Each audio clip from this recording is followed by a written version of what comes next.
Bolsa nas máximas, dólar e juros em queda. Até quando vai a folia nos mercados?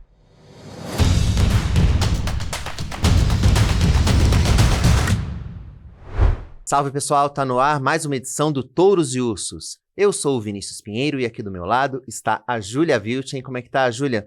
Podemos dizer agora que o carnaval terminou? Feliz ano novo? Olá, Vini, tudo bem? Olá a todos os que estão nos ouvindo, nos assistindo. Acho que agora sim o ano começou, né? É isso mesmo. E quem vai falar do cenário para 2026, ano, aliás, que já começou com tudo, é o nosso convidado especial desta edição, que é o Pedro Jobim. Ele é economista-chefe e sócio fundador da Legacy Capital, uma das principais gestoras independentes do mercado brasileiro, com mais de 16 bilhões de reais em ativos. O Jobim é formado em engenharia mecânica pelo ITA, com mestrado em economia pela PUC-Rio e PhD em economia pela Universidade de Chicago. E agradeço a você também que nos acompanha. Aproveita aí já para curtir esse episódio e seguir o canal do Seu Dinheiro no YouTube. Lembrando que todas as edições do podcast também estão disponíveis nos principais tocadores de áudio, incluindo o Spotify e o Apple Podcasts. Basta buscar por Seu Dinheiro lá na aba de podcasts.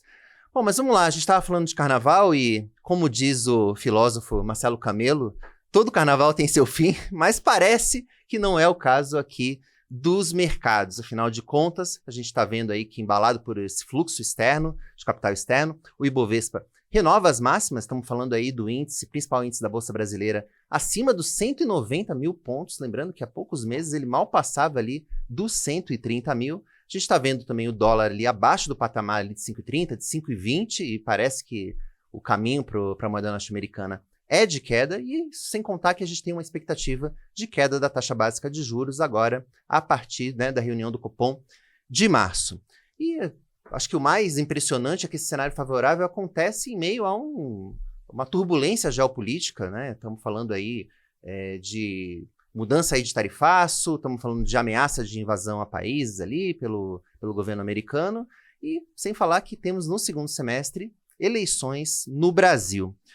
Jobim, então vamos começar falando lá de fora. Queria te perguntar um pouquinho aí sobre o cenário externo, como é que você está vendo, se ele deve seguir favorável ou se essa folia nos mercados tem data para acabar. Como é que você está vendo? Então, Vinícius, acho que é uma boa forma de começar, né? O que a gente tem visto, na verdade, é o seguinte, quer dizer, o dólar, ele, se você olhar de uma perspectiva mais longa, né, o valor da taxa real do dólar de 50 anos, ele ainda está bastante caro, né? Ele está ali perto de 2 desvios padrão, entre 1,5 e 2 desvios padrões para cima.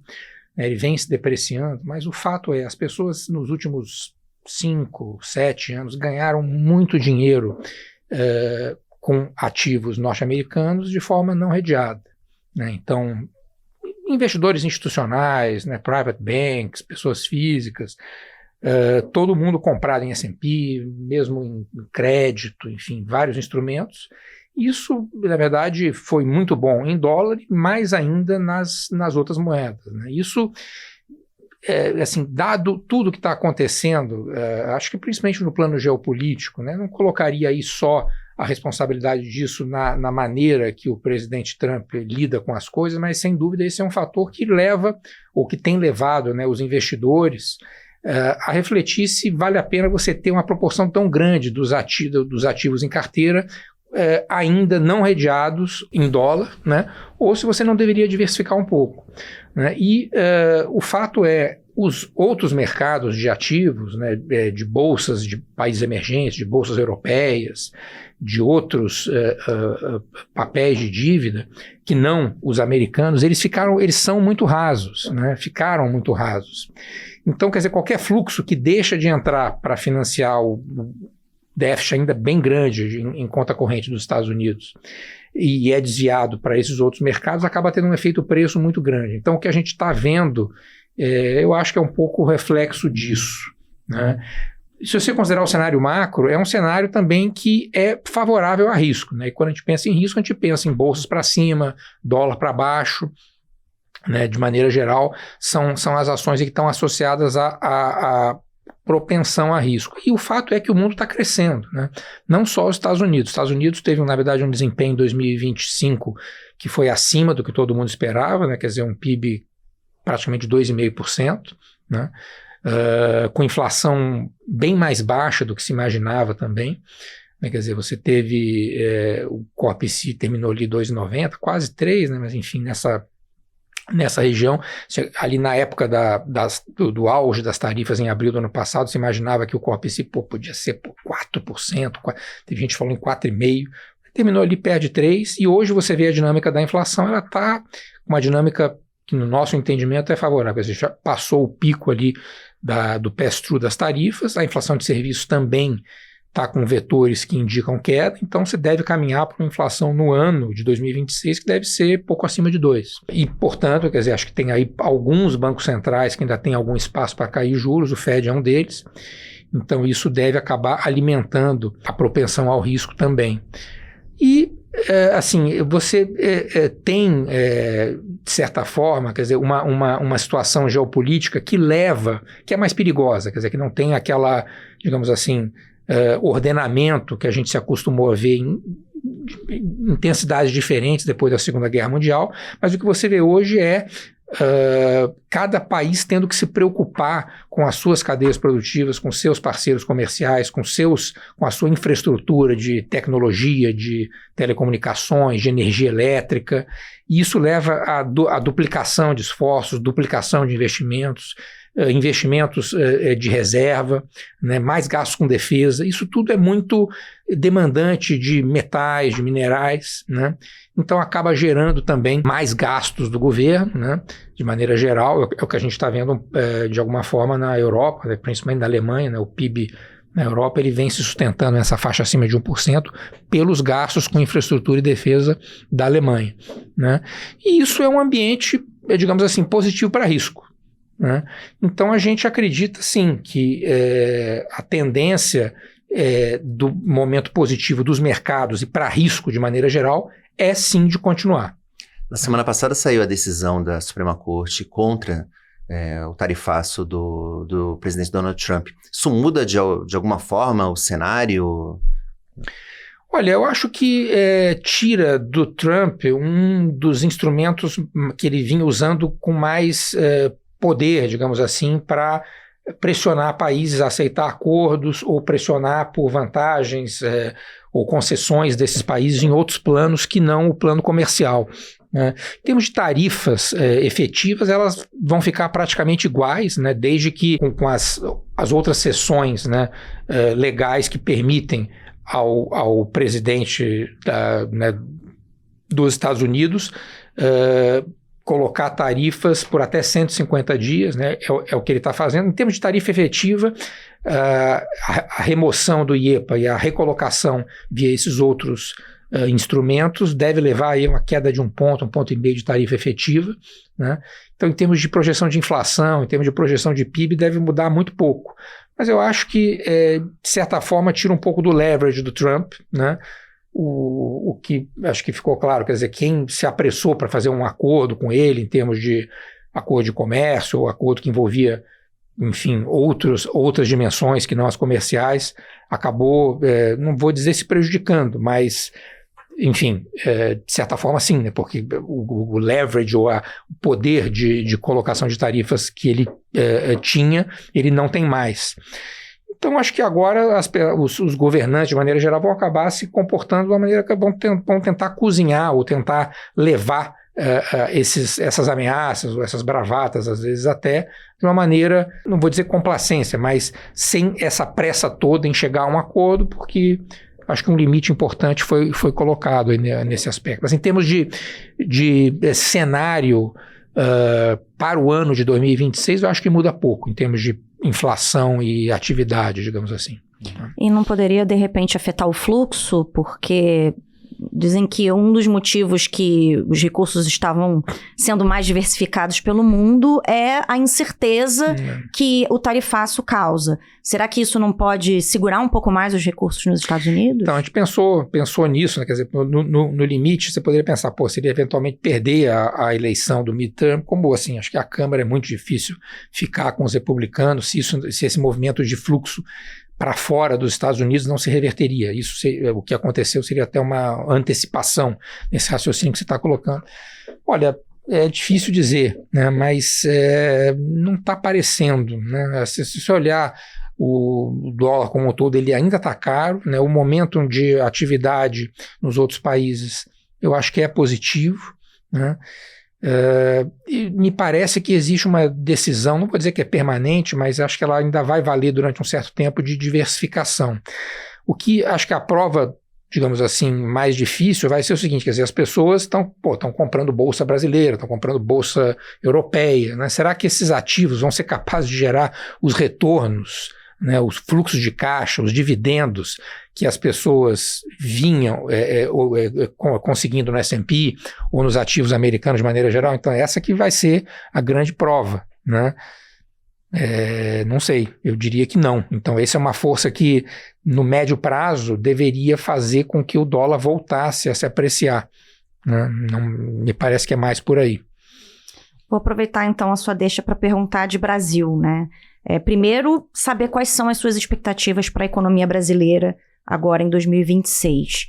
E também sobre juros, porque justamente, né, aqui a gente tem ainda um ambiente avesso ao risco, porque a gente ainda tem a Selic muito elevada, com a perspectiva de cortes, mas também não deve cair tanto assim, deve terminar o ano ainda num patamar de 2 dígitos, que ainda é um patamar alto, e dificulta aí, portanto, os retornos no risco. Então, o que eu queria saber é perspectivas para a economia brasileira em 2026 e se o aumento, né, da isenção de IR aí para quem ganha até R$5.000 pode acabar compensando essa questão do juro alto na economia, né, estimulando aí a economia brasileira. Então, Júlia, vamos pensar o seguinte, quer dizer, o país ele cresceu mais do que todo mundo imaginava, né? Acho que pouca gente imaginava lá no final da pandemia que a gente ia ver uma sequência de crescimento do PIB tão intensa, né, e robusta como a gente viu em 2021, 22, 23, 24, 25, né? Uma taxa média de crescimento perto de 3,5%, né? Que levou a gente para uma taxa de desemprego de 5%, que é uma coisa que nunca foi observada basicamente no Brasil. Agora, eu acho que depois de muito tempo você trabalhando com juro real alto, a economia, né, a parte mais sensível a juros, ela está desacelerando, a gente espera aí para 2026 um PIB abaixo de 1,5%, né, em torno de 1,5%. Agora, o câmbio, né, a taxa de câmbio aqui, ela é uma das que mais vem se beneficiando, junto com outros emergentes aí também, mas digamos assim, dessa perspectiva e dessa realidade de depreciação do dólar, né, e as expectativas de inflação aqui são muito influenciadas pela taxa de câmbio. Então, à medida que o câmbio esteja buscando, na verdade, esses patamares menores, a gente vê uma queda das expectativas. A gente acredita que o câmbio talvez seja um dos melhores cavalos, aí a taxa de câmbio dólar real, para você continuar surfando esse momento do mercado. Então, a gente acredita que ela pode se aproximar ela já está, ela pode chegar a 5 e até romper esse patamar num horizonte relativamente curto, né, sem ainda contemplar o ano de 2027. Então, tudo que a gente está falando aqui é uma questão cíclica, né? O Banco Central já deixou bem claro, né, os juros vão começar a cair em março. A gente acredita que comece com um ritmo de 50 pontos, não faz sentido nesse nível de taxa de juros, né, e com essa desaceleração que já está ficando mais caracterizada, você, né, cair 25 pontos, acho que não faz o menor sentido. O que a gente vê é um espaço aí de corte, sem pensar ainda no ano de 2027, próximo aí a 350, 400 pontos, né, que é um pouco mais do que está apressado na curva, né? Mas em algum momento, né, depois dessa, digamos assim, dessa correção cíclica nos juros, as pessoas e o cenário vai depender um pouco do que vai acontecer com o Brasil a partir de 2027, né? Que a gente não sabe ainda. Mas assim, o cenário para o Brasil é um cenário positivo, né? Embora o Brasil até ele nem seja um grande produtor de metais preciosos, né? Que foi, enfim, uma classe de ativos que performou muito bem nesse passado recente e acabou beneficiando, por exemplo, moedas de países que têm muita produção desses metais, como a África do Sul, por exemplo, né? O Brasil é um produtor de commodities agrícolas, de minério, né, de petróleo em alguma medida, e são commodities que não têm subido tanto de preço, né? Mas ele é identificado, né, a narrativa, né, que às vezes até vale mais para o fluxo a narrativa do que a realidade. Eu acho que o Brasil está vivendo um pouco, no caso é para o bem, né, mas a gente não sabe até quando isso pode durar. Ele está vivendo essa narrativa, que o Brasil ele é identificado como uma economia de commodities, é um país que não embarcou, digamos assim, nesses acordos precipitados com o presidente dos Estados Unidos. Isso é visto por um pedaço aí dos investidores globais como positivo também, embora eu ache isso uma narrativa somente, né? E tem a atratividade de um juro de 15%, que tem um peso grande, sim, né? Então isso acaba gerando assim, tem ativos ainda que estão baratos, né? Principalmente os juros reais. A gente estava comentando no começo, quer dizer, é a classe de ativo que menos andou, que não andou praticamente nada, né? Em comparação com a Bolsa, que já andou uma barbaridade, né? Então, eu acho que no curto prazo a gente deve continuar vendo upside de ativos brasileiros, sim. Qual que é a tua expectativa para o ciclo de corte, para o ciclo como um todo, né? Começa com meio ponto agora em março, mas até que patamar a Selic deve cair?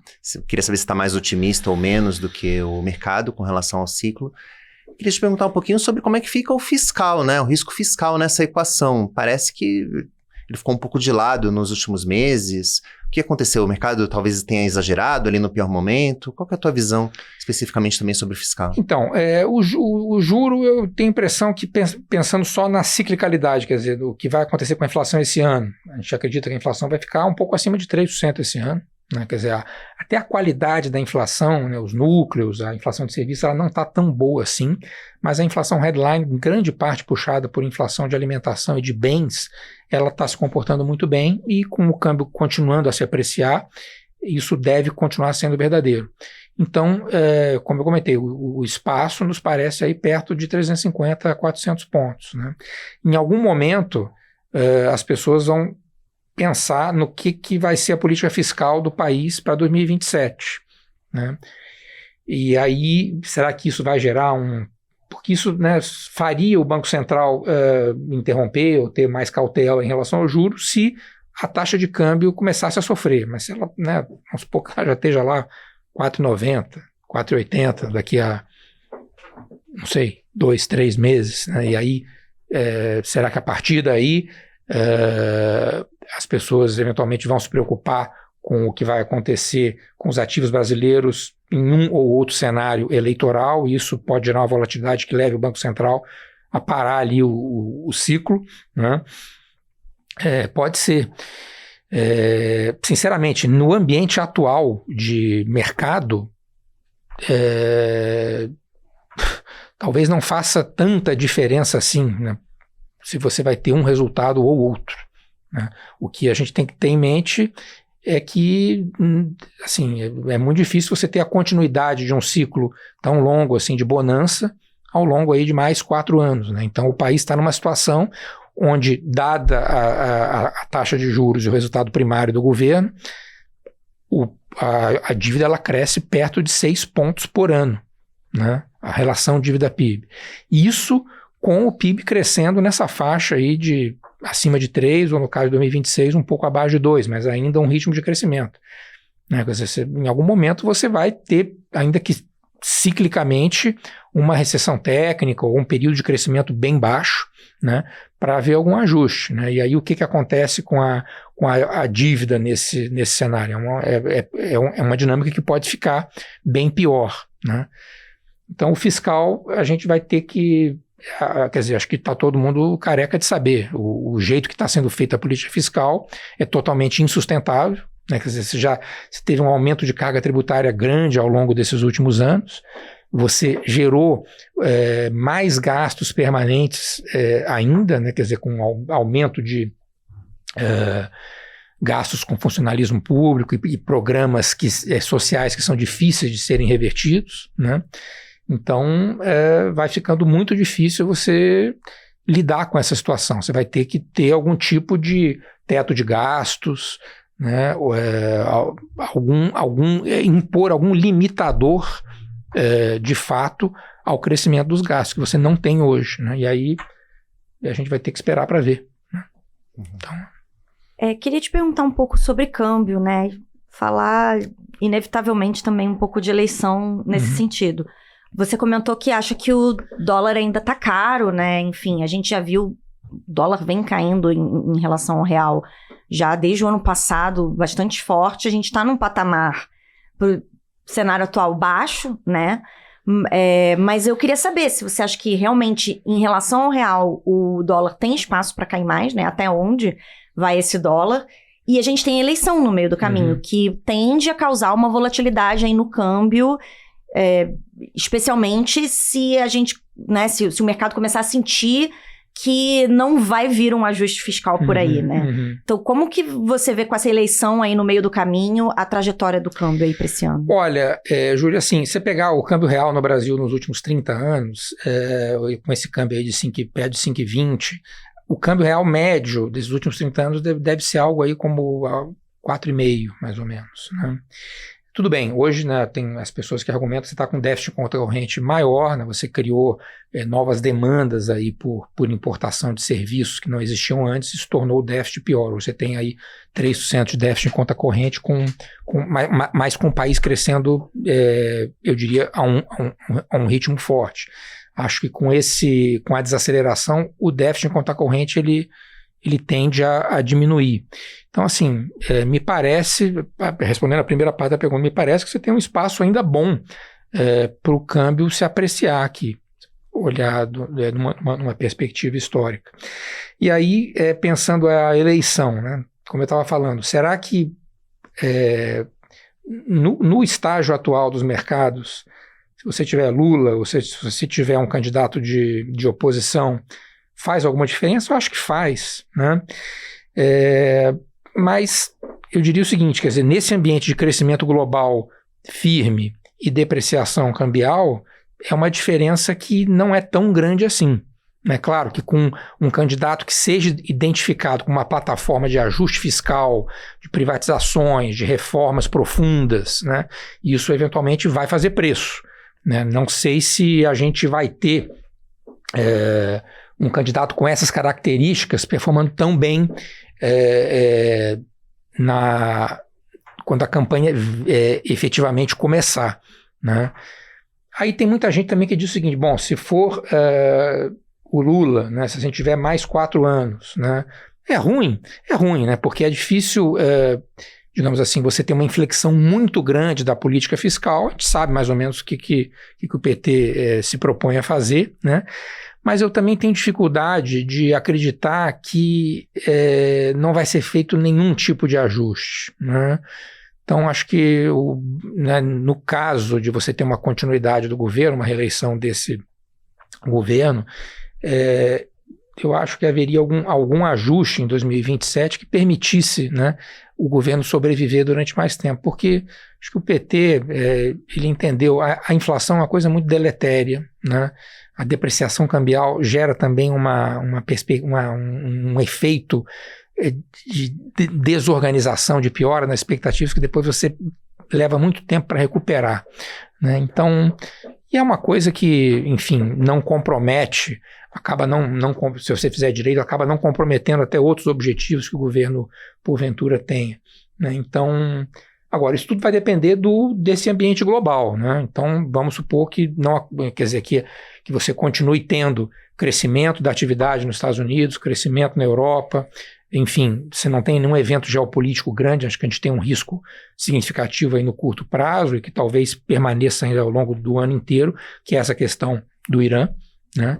Que no médio prazo, se for bem equacionada, pode levar a uma queda nos preços do petróleo, mas na hora que você tiver realmente uma guerra, o petróleo vai subir bastante, né? Isso acaba sendo muito ruim para risco, né? Para bolsas de maneira geral, então eu diria que é um risco aí de curto prazo.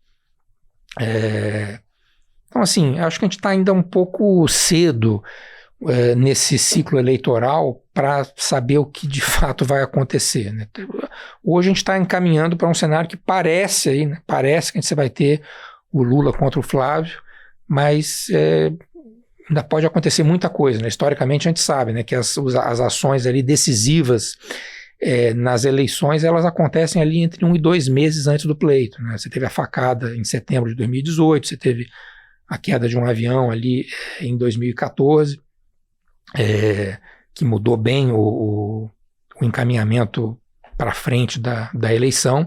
Esse ano a gente tem aí, por exemplo, essa questão do Banco Master, né, que tem um potencial de geração de fatos políticos muito grande e que está só começando, né? Então isso pode ter implicações aí para ambos os lados do espectro ideológico, digamos assim, né, em termos dos candidatos, né?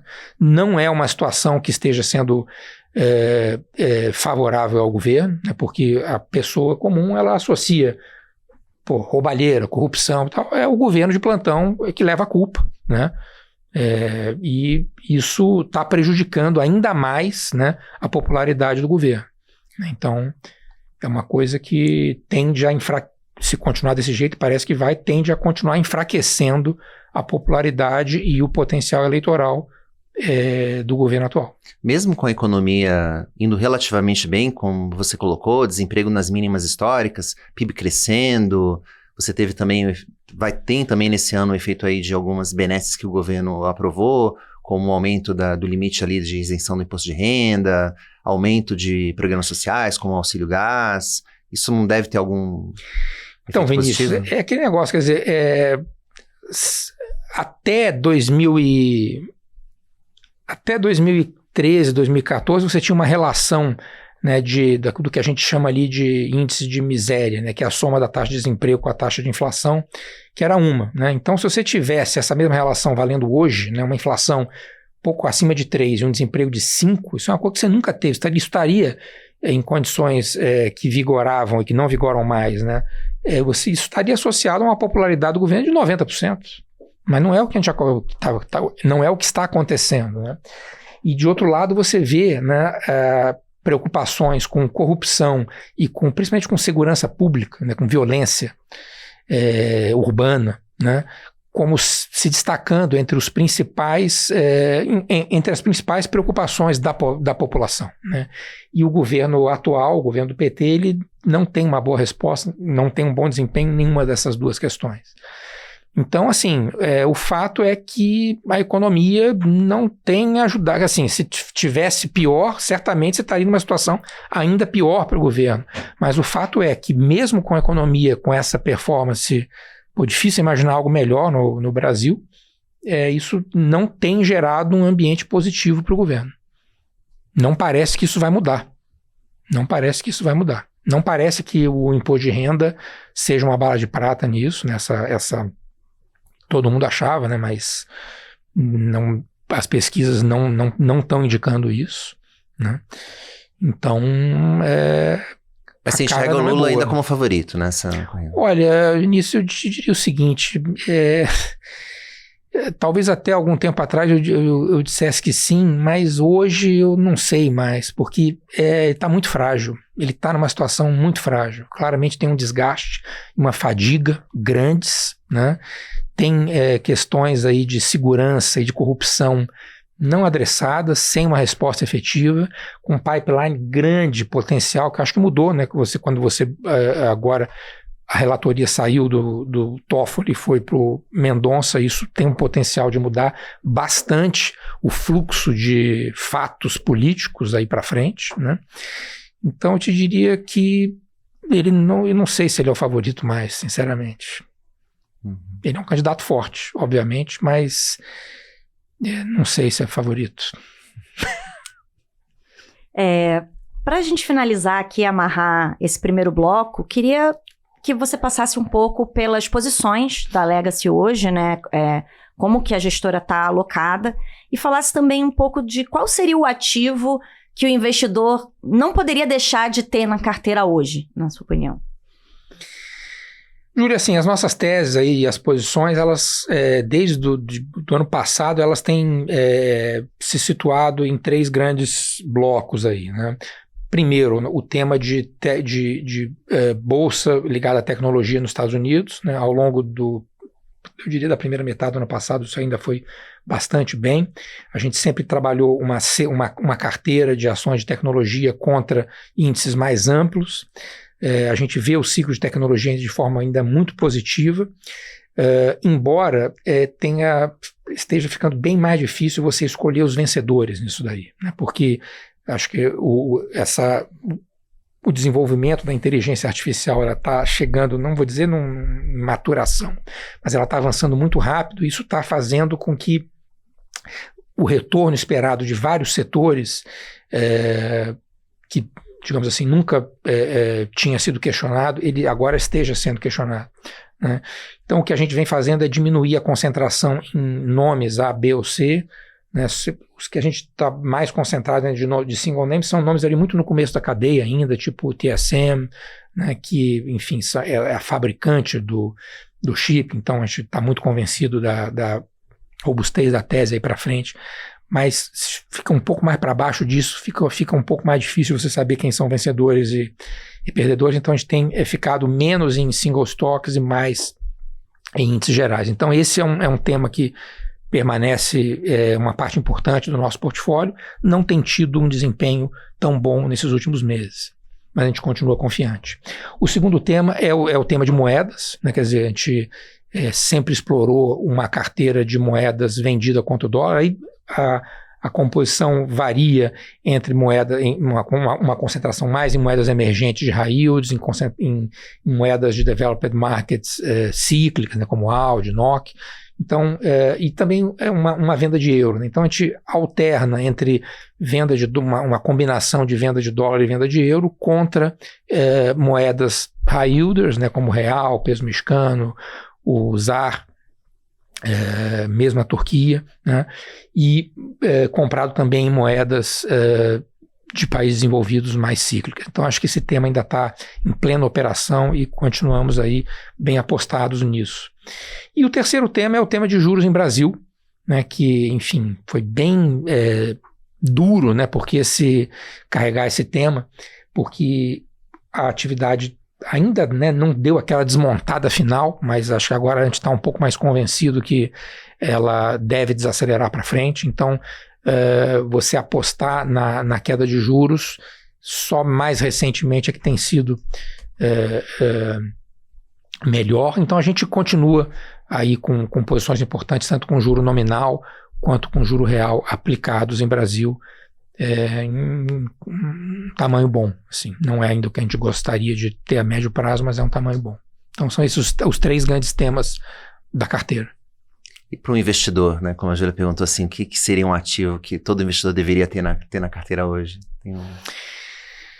Olha, assim, você pensar é difícil, né? Mas eu acho que o que está chamando um pouco a atenção é o dólar real. É você ter uma venda de dólar real. Eu acho que, assim, esse ambiente de propensão à tomada de risco lá fora, somado a crescimento, somado à diversificação por parte dos investidores, somado ao juro alto que a gente tem aqui, né, parece que a taxa de câmbio aqui vai buscar níveis abaixo de 5 aí em breve. Uhum. E Bolsa Brasileira, você não comentou. Bovespa 190 mil pontos nas máximas históricas. Tem fôlego para mais? Pelo que você me disse, vocês não têm posição em Bolsa Brasileira. A gente não tem uma posição líquida comprada em Brasil. A gente tem lá uma carteira long short, mas net a gente está bem neutro, né?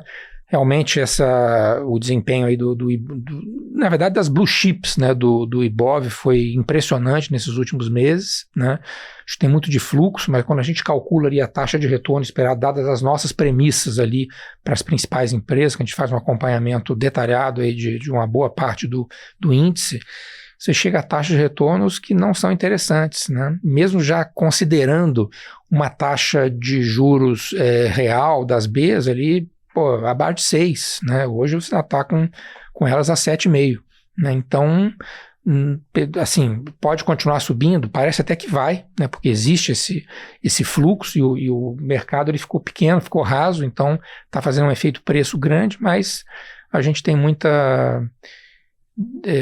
difícil ter uma posição nesses preços. Tá caro para vocês? Eu acho que sim. Tá certo. Bom, agora vamos passar para o segundo bloco do nosso programa, no qual a gente escolhe os touros, que são os nossos destaques positivos, e os ursos, que são aqueles que atravessaram o samba, digamos assim, para a gente manter aqui o nosso clima carnavalesco. Jobim, a gente começa pelos ursos, são os nossos destaques negativos, só para você ir se preparando, e vou passar a bola aqui para você, Júlia. Eu escolhi como urso o Banco Pleno, né? Mais um desdobramento aí dessa história toda do Master. O Banco Pleno teve a sua liquidação extrajudicial decretada pelo Banco Central na semana passada, em relação ao dia que a gente está gravando esse programa. E, segundo o regulador, esse banco apresentava comprometimento da sua situação econômico-financeira com deterioração da liquidez e descumprimento de normas regulatórias. Não fazia parte do conglomerado do Master, mas já fez num passado não muito distante, né? Até ali o segundo semestre do ano passado, o Banco Pleno se chamava Banco Voiter e pertencia ao conglomerado do Master, mas pouco antes aí da liquidação do Master, o Voiter foi vendido para o Augusto Lima, ex-sócio do Daniel Vorcaro, né, dono aí do Master, e eles foram sócios justamente no Master, e aí quando houve aí essa troca de mãos, é que o Voiter foi rebatizado como Banco Pleno. De fato, ele continuava aí com a estratégia de captação de recursos via CDBs que pagavam aí retornos bem acima do mercado, não tão altos quanto o Master no passado, mas, por exemplo, aí, ainda no início do ano, os CDBs do Banco Pleno ofereciam aí 108% do CDI, 110% do CDI, chegaram a ser os mais rentáveis, né, do mercado, já um indicativo de que havia risco aí elevado nesses papéis e também eram bastante oferecidos aí para pessoa física, né, como os do Voiter, os papéis do Voiter já eram também quando o Voiter ainda fazia parte do Master.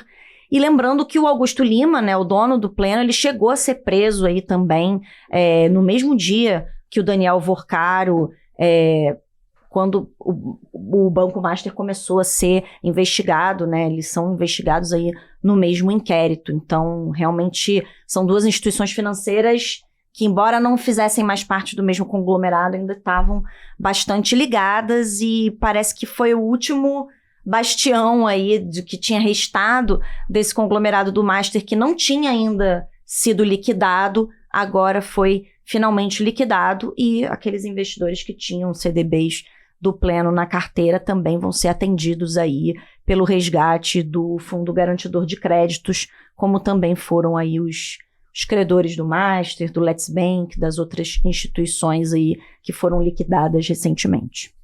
Toda semana você está tendo um urso garantido aqui. Exato. Ligado de alguma maneira ao Banco Master. Exatamente. E, não sei, pelo andar da carruagem, talvez nas próximas semanas a gente veja outros ursos aqui ligados direto ou indiretamente ali ao ex-banco ali do Daniel Vorcaro. Jobim, vou passar então a bola para você escolher o seu urso aqui desse programa. Olha, Vinícius, até em linha com o que a gente tem feito na Legacy, acho que o urso é mais o stock picking nos Estados Unidos, né? Que é difícil você conseguir eleger e, né, apontar quem vão ser os vencedores. Então, eu acho que ficou um exercício bem mais difícil de ser feito. Então, para o investidor, né, talvez que não seja profissional ou que, enfim, não tenha tanto conhecimento, acho que ficou uma coisa especialmente perigosa de fazer isso agora. Está sendo interessante para a gente escrever as matérias sobre esse assunto, porque tem surgido vencedores inusitados dessa corrida da inteligência artificial. Saiu umas 2 semanas uma empresa que era uma antiga fabricante de karaokês, que lançou uma solução voltada ali para logística de inteligência artificial. Surgiu também no noticiário também uma fabricante de vasos sanitários, né? Enfim, tá cada vez os vencedores saindo dos lugares mais inusitados, e enfim, os perdedores que eram aqueles que eram tidos como setores, sei lá, insuspeitos, como de software, sofrendo nesse momento. Então vai ser bem interessante acompanhar como vai se dar essa corrida da IA nos próximos meses. Meses, enfim. Acho que a gente já vai ter alguma definição aí nesse sentido, creio eu, no curto, médio prazo, mas vamos continuar acompanhando. Bom, vou passar aqui para o meu urso, então, que vai para Acadêmicos de Niterói, né? A escola de samba aí lá do Rio de Janeiro, que foi rebaixada, né, do grupo especial no Carnaval de 2026. Júlia estava lá no Rio de Janeiro, mas não estava na avenida, né, Júlia? Não estava acompanhando. Estava nos blocos. Sim. Sim, mas não é nem pelo rebaixamento aqui que eu estou dando esse uso, e sim pela escolha do tema ali, do enredo desse ano, que foi ali uma homenagem ao presidente Lula. Isso em pleno ano eleitoral, a escola de samba acabou se tornando o principal assunto durante esse período, justamente pela escolha do tema. E primeiro ali, né, atraiu, né, a revolta da oposição, que entendeu que se tratava de uma propaganda eleitoral antecipada, o que é vedado pela legislação. E do outro lado, o pessoal do governo também alegando que não teve participação no enredo, e que a escola ali teve liberdade para colocar o seu samba na avenida sem nenhum tipo de intervenção. Eu acredito que, no fim das contas, o saldo para o governo tenha sido mais negativo do que positivo. Se havia, né, eu não sei julgar se havia realmente uma intenção de fazer uma propaganda antecipada, mas me parece que o resultado foi mais negativo do que positivo para o governo. Enfim, primeiro porque o desfile aparentemente foi ruim, tanto que a escola foi rebaixada, como também pelo fato ali de algumas polêmicas, né, em relação ali a como a escola apresentou esse enredo, trazendo ali questões ali que acabaram pegando mal ali com a comunidade evangélica, que é justamente um setor ali da sociedade no qual o PT, os governos do PT, têm dificuldade de ter uma penetração maior, né? Isso sem falar também que quem entende ali que teve propaganda eleitoral antecipada, acho que vai poder pescar vários elementos ali, a começar pelo samba enredo da escola, que tinha ali o jingle da campanha, né? Olê, olê, olá, Lula, Lula, né? Então, complicado. Assim, enfim, de qualquer maneira, enfim, me parece aí mais negativo, então fica aqui pelo rebaixamento e pela escolha do tema, o meu urso para Acadêmicos de Niterói, mas também deixo aqui para quem está acompanhando a gente também, deixa aqui nos seus comentários a sua opinião, afinal de contas, foi propaganda antecipada ou não para o presidente Lula e afinal de contas, mais beneficiou ou prejudicou o presidente? Bom, com isso a gente pode passar para o bloco dos touros, que são os nossos destaques positivos, e eu vou começar aqui, tá? Já que eu tô falando meu touro também vai para política, mas meu touro vai para um casal de pombinhos, que é a deputada Tabata Amaral e o prefeito de Recife, João Campos, que, né, anunciaram aí, né, se casaram nesse fim de semana lá na Praia dos Carneiros, em Pernambuco. Tivemos alguns convidados ilustres da política ali na cerimônia, né, entre eles o vice-presidente Geraldo Alckmin e o ministro do STF, Alexandre de Moraes, ali, pelo que a gente acompanhou no noticiário. Interessante, né? Eles se conheceram, a Tabata e o João se conheceram ali quando ambos eram deputados lá em Brasília, e eles são do mesmo partido, que vai evitar, são do PSB, vai evitar ali brigas em casa. Eles são nomes ali que representam nomes jovens, né, ligados à esquerda, uma expectativa de renovação dos quadros ali da esquerda, mas eles estão longe de ser unanimidade, né, mesmo ali, principalmente entre os esquerdistas mais raiz, digamos assim. E aí, acho que agora resta saber como é que eles vão conciliar esse casamento com a vida pública, já que a Tabata é deputada federal por São Paulo e o João Campos vai tentar, né, a candidatura ao governo de Pernambuco. De qualquer maneira, fica o meu touro e o desejo de felicidade ao casal Tabata Amaral e João Campos. Bom, Jobim, vou passar para você então falar aí qual que é o seu destaque positivo, qual que é o seu touro aqui dessa edição. Isso eu acho que assim, o touro, pensando para frente do cenário, como eu tinha comentado, eu acho que é a taxa de câmbio dólar real, sabe? Porque assim, você imaginar, né? Ela bateu 5,60 quando, né, ali começo de dezembro do ano passado, houve aquela frustração em relação a não escolha do governador Tarcísio ali para ser o candidato, né? E você já está num nível muito abaixo disso, né? Não que isso per se signifique grande coisa, mas olhando, pelo menos, né, do meu ponto de vista, como que o cenário está evoluindo lá fora, né? Quer dizer, essa propensão à tomada de risco, e crescimento mesmo que a gente está vendo nos Estados Unidos, uma desaceleração que no Brasil é suave, um nível de juro aí que é muito alto ainda, né? Me parece que a gente tem elementos aí para acreditar que a taxa de câmbio aqui vai continuar performando bem aí para frente. O que poderia reverter essa tendência? O que seria um risco para o câmbio voltar a dar uma porrada para cima? Teria que, assim, a gente tem algumas possibilidades, né? Quer dizer, no curto prazo, tem a guerra com o Irã, que, assim, é difícil que isso, né, tem um cenário em que, isso realmente vire uma guerra envolvendo infantaria norte-americana no Irã, acho que até tem, né? Mas se isso acontecer, acho que você pode ter momentos aí bem mais tensos para ativos de risco de maneira geral, e aí a taxa de câmbio aqui vai acabar sofrendo, né?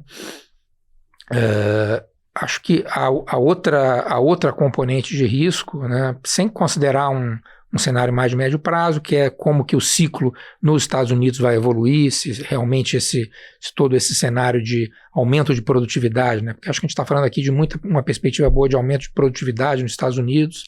Se isso evoluir de uma maneira muito ruim do ponto de vista de emprego lá na frente, né? Você pode ter uma recessão, mas acho que isso é uma coisa um pouco mais distante, mais difícil de avaliar agora.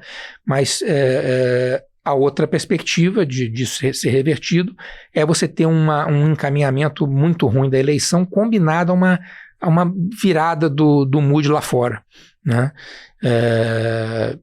De alguma forma também você precisaria ter uma queda de preço de commodities, né? Porque o Brasil, assim, é muito difícil ele performar mal de fato sem você ter um bear market de commodities, né? Vamos ler, eu gosto sempre de lembrar os eventos ali de 2015 e 2016, quer dizer, aqui você teve uma recessão muito severa no Brasil, depois de anos ali de política monetária mal feita, política fiscal mal feita, né, roubalheira de todo jeito ali nas empresas estatais, mas o que realmente levou a taxa de câmbio para aquele patamar e aquela estilingada foi o petróleo para $20, ali no final de 2014, começo de 2015. Isso parece um cenário muito distante. Então, de alguma forma, para você ter uma reversão muito grande da perspectiva da taxa de câmbio, você teria que ter um bear market de commodities. Pode acontecer, acho que é uma das coisas mais difíceis de prever, comportamento de preço de commodities, mas não está parecendo que a gente vai ver isso esse ano. Tá certo. Bom, Júlia, encerra aí o nosso bloco dos touros. Bom, eu escolhi como meu touro a Anthropic, né, que é a empresa responsável pelo desenvolvimento da ferramenta de IA Claude, que está numa fase muito boa, né, já há algumas semanas. Recentemente, a gente até comentou isso aqui no programa, ela lançou uma expansão do Claude Cowork que é capaz de automatizar tarefas inteiras empresariais com o uso de inteligência artificial, e isso foi o que causou aí, que desencadeou a queda nos preços das ações das empresas de software as a service, né, que são as provedoras aí de softwares empresariais, justamente. E aí, logo depois do carnaval, a Anthropic concluiu a captação de $30 bilhões e passou aí, portanto, a ser avaliada em $380 bilhões. Com isso, inclusive, 7 dos seus fundadores se tornaram bilionários, né? Então, ela se tornou aí uma fábrica de bilionários, vamos dizer assim, com essa nova avaliação de mercado. Então, por isso é o meu touro dessa semana, por causa dos eventos dessas últimas semanas. Mas temos também um touro especial aí pra gente fechar, né? Um touro de fora dos mercados, que foi também, junto talvez com Acadêmicos de Niterói, um dos grandes temas do carnaval. Do carnaval desse ano. O Lucas Pinheiro Braten, né? Esquiador alpino brasileiro, ele é meio brasileiro, meio norueguês, né? Filho de pai norueguês e de mãe brasileira, trouxe a primeira medalha brasileira em Jogos Olímpicos de Inverno. Aí, durante o carnaval no Brasil, realmente, eu vi até um meme falando assim, parece que às vezes o Brasil é o protagonista do mundo, né? Porque quais as chances desse alinhamento de planetas? Em pleno verão, alto verão no Brasil, carnaval no Brasil, um brasileiro ganhar uma medalha de ouro, a primeira medalha brasileira, a primeira medalha latino-americana em Jogos Olímpicos de Inverno na categoria de slalom gigante aí do esqui de 200 metros. Ele tem apenas 25 anos, né? Um jovem nascido no ano 2000 aí, que chegou a se aposentar do esporte em 2023 por desavenças aí com a Federação Norueguesa, mas depois ele acabou voltando e decidiu defender aí, portanto, o Brasil, né? E era a segunda participação dele em Jogos Olímpicos de Inverno representando o Brasil. Trouxe aí uma medalha em Jogos de Inverno antes de países que de fato tem neve, como Argentina e Chile, né? Então a gente teve o nosso momento aí, Jamaica abaixo de zero nessas Olimpíadas. Vai aí meu touro especial pro Lucas Pinheiro Braaten. Sensacional essa medalha do Lucas Pinheiro, não é meu parente Não aqui. é seu parente, né, Vini? Parabéns pra ele, já ganhou o Brasil, pra mim já abandonava o esporte, já vinha aqui, já se candidatava nas próximas eleições, já ganhava uma vaga no Congresso ali em Brasília, já virou um herói nacional. Parabéns aí pro Lucas Pinheiro Braaten. Bom, com isso a gente coloca um ponto final nessa edição do podcast Touros e Ursos, mas quero agradecer muito a presença do Pedro Jobim, economista-chefe e sócio fundador da Legacy Capital. Obrigado, Jobim. Obrigado, Vinícius. Obrigado, Júlia. Foi um prazer. Obrigado, Júlia. Até o próximo programa. Obrigada, Vini, e obrigada a todos os que nos acompanharam. É isso aí, fique ligado no seudinheiro.com para ficar por dentro de tudo que mexe com seus investimentos. Aquele abraço.